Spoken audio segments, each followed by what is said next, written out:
Bom dia, meus queridos. Dá continuidade com o filocordata, com os animais que têm o eixo central, né? E hoje falar dos mamíferos. Hoje falar das características gerais e da provável origem dos mamíferos. É importante demais falar dos mamíferos porque é o grupo mais representativo que tem no planeta e é o grupo que sofre mais impacto ambiental. Quando se fala de mamíferos, algumas características nunca podem ser esquecidas, né? A primeira coisa é a origem do nome, presença de glândulas. As glândulas mamárias nos mamíferos vão estar presentes tanto nos machos quanto nas fêmeas, né? Sempre vem em pares. Animais que são herbívoros vão ter um número maior de pares. E no caso desses animais, essas mamas passam a receber o nome de tetas.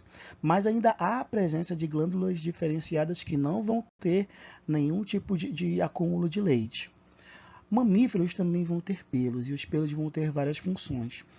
Entre as funções vai estar logicamente manter a temperatura do corpo. Isso porque os mamíferos eles têm homeotermia. O que é homeotermia? É manter a temperatura constante. No caso, é a temperatura interna, então é endotermia. A função dos pelos é ajudar a manter essa temperatura constante. Mamíferos vão ter também dentes diferenciados, respeitando o tipo de alimento que cada um vai se nutrir. Além disso, todos os mamíferos, por terem a presença dos pulmões, não ser uma bolsa que nem ocorria nos peixes, esses pulmões precisam ser puxados e empurrados. E quem faz isso é o músculo diafragma. O músculo diafragma ele é muito saboroso para os carnívoros. Quando você vê lá nos documentários os leões, os tigres, as onças, tirando as vísceras de um animal que eles abateram, um animal mamífero também, né? Geralmente, entre as vísceras que eles vão aproveitar é esse músculo diafragma. Os pelos nos mamíferos vão estar presentes em todo o corpo. Esses pelos, eles apresentarão tamanho e espessura diferente. Alguns pelos ainda vão ser muito ricos em inervação, inclusive tendo vasos sanguíneos. Em muitas espécies, eles vão auxiliar na manutenção da temperatura, mas também vão proteger da radiação solar.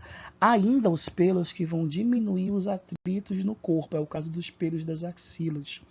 Na diminuição desse atrito, a axila acaba ficando mais preservada.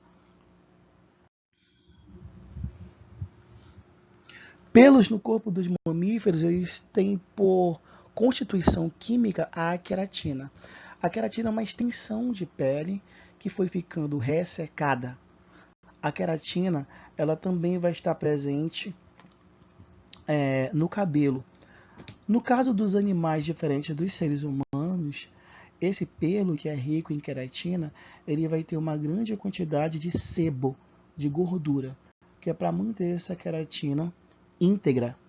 Tem a queda e a manutenção desses pelos. Vale ressaltar que pelos também estão presentes em outros animais, em outros animais do grupo Chordata, mas em menor quantidade. Aves, por um exemplo, logo no início da sua fase, elas apresentam pequenos pelos espalhados pelo corpo. Ainda vai haver a presença de pequenos pelos, por um exemplo, em certos grupos de répteis. Mas no caso dos mamíferos, o pelo está espalhado pelo corpo todo. A constituição de um pelo ele vai ser um filamento grande de queratina que vai ser cercado por um conjunto de pequenos músculos, um feixe muscular. Além disso, ele vai ter o folículo piloso dele, que vai estar bem mais interno, vai ter uma raiz e ele vai ser cercado por duas glândulas. Uma glândula sebácea, por onde vai se liberar boa parte da gordura, e também uma glândula de suor, uma glândula sudorípara. Geralmente, glândulas sudoríparas e glândulas sebáceas acabam secretando substâncias pelo mesmo poro aonde vai sair o pelo.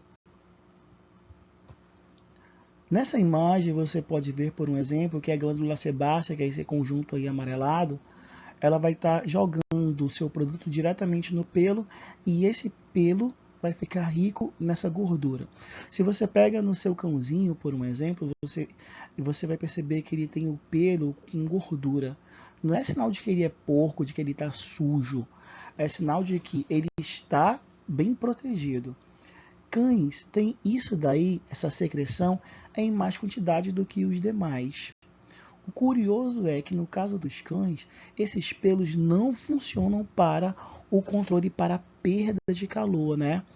Eles funcionam para a manutenção do calor, mas aonde o controle da temperatura vai ser maior, no caso dos cães, vai ser pela língua.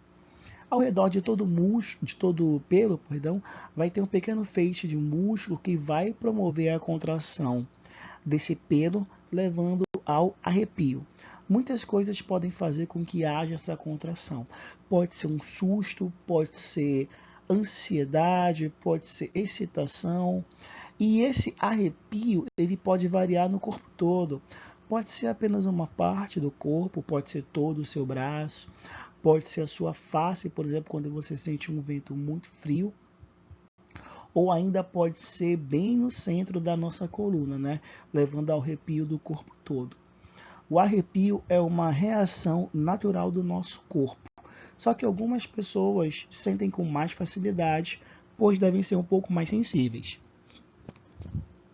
Aí um exemplo de como ocorre o arrepio. Nos animais, o arrepio ele sempre vai ser um indicativo de duas coisas muito possíveis.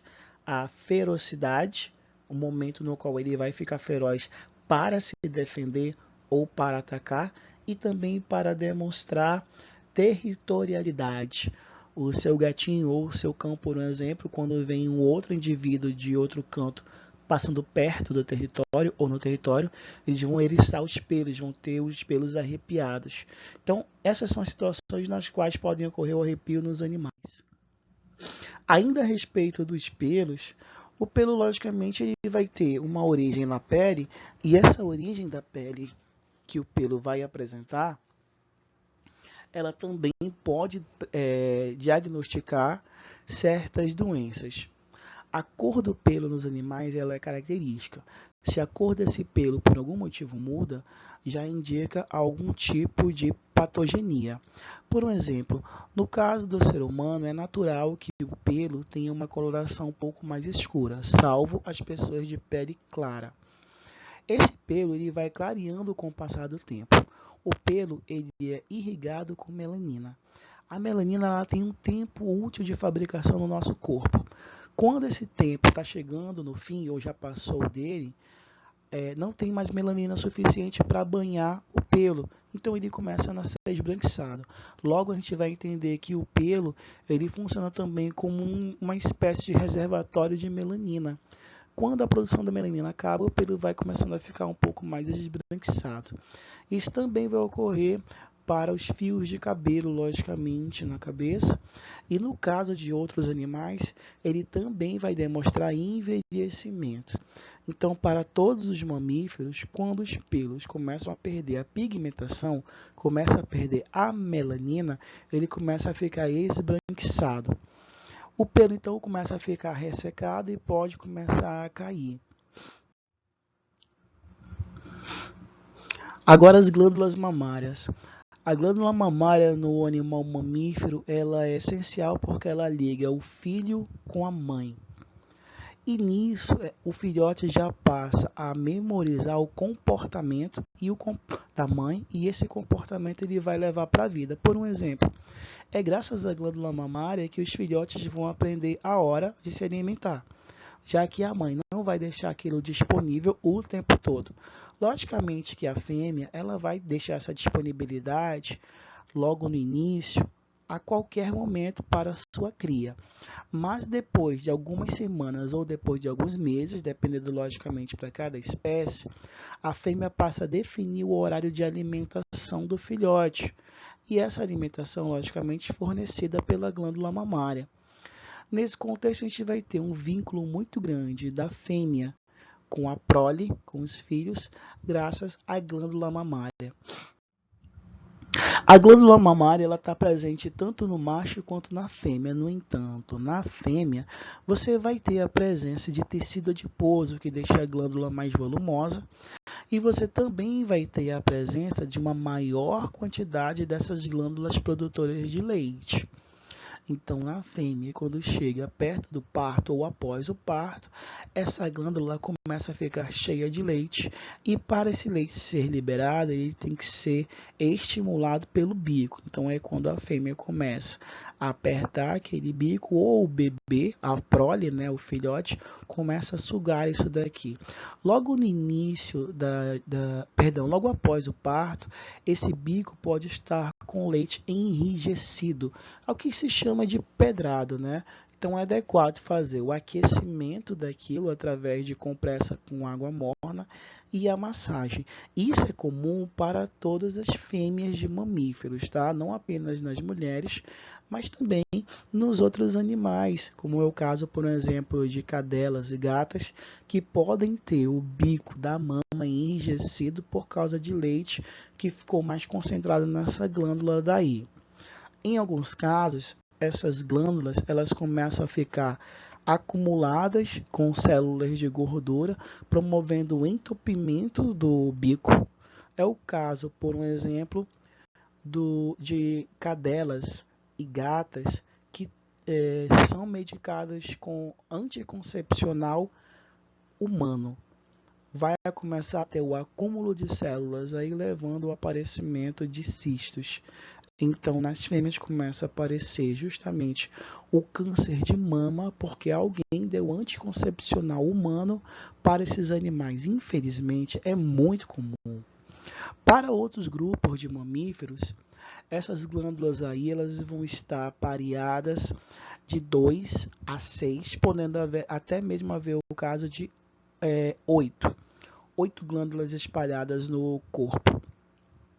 No caso dos animais herbívoros, essas glândulas vão estar concentradas em uma região muito rica de tecido produtor de leite.